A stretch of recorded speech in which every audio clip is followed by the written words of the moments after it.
জনমে কি পুণ্য করিথিলি এই জন্মে পাইছি তোতে। সাত জন্ম যাই তো সাথে রহিবি কথা মু দউছি তোতে।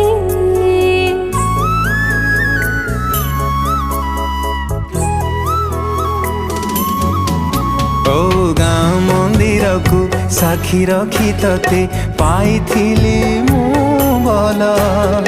ତୋରାଣ ତୋଠୁ ଯିବିନି ଦୂରେଇ ପାଉଥିବି ତତେ ଭଲ।